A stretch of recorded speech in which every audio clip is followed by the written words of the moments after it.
Now we're going to take a quick look at this Olympus Infinity Stylus Epic DLX. This is the famous camera with the fast f2.8 35mm lens.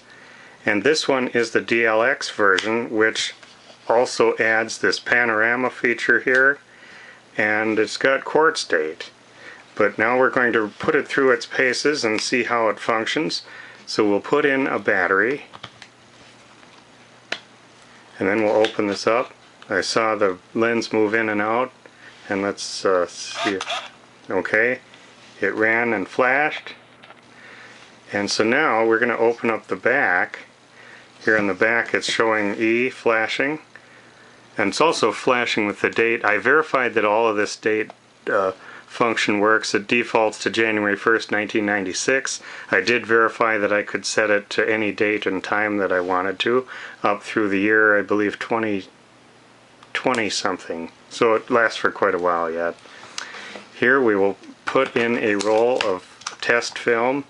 We'll pull the leader across and thread it right there like that. Put the, okay. The camera is advancing. There it went to frame number 1. So if we look back around this side, and it advanced to frame number 2. I'm going to shut off, well, let's try the flash on the eye setting. This should do a pre-flash for red eye reduction. And there it did, so that works good. And now it's on frame number 3. And then we can set it to no flash, and I can see, looking into the lens, that the shutter is activating.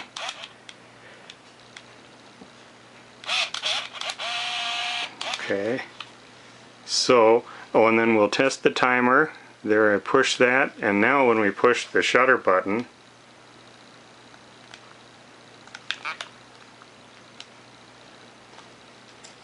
see, timer.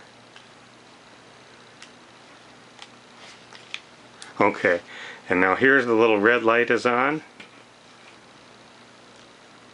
and it should start blinking a little bit when it's about ready to, okay, there it's blinking, and there it took the picture. So we see that the timer works, and it unsets the timer for the next shot.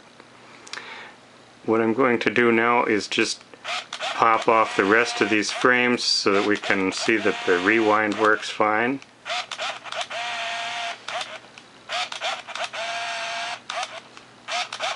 This isn't a whole roll of film. I think I've got about 18 frames in here.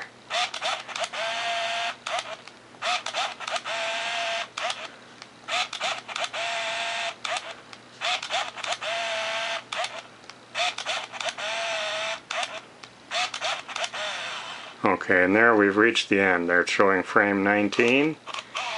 So now it's rewinding. 18, 17, 16, it'll go all the way down. And when we open up the camera, we should see it all wound back to the starting spot. While it's rewinding, we'll just look around. I don't see any real serious damage. There's some abrasions here and there from normal use. There's some abrasion here on the writing on the front, as shows probably better in the pictures, so be sure to look at those.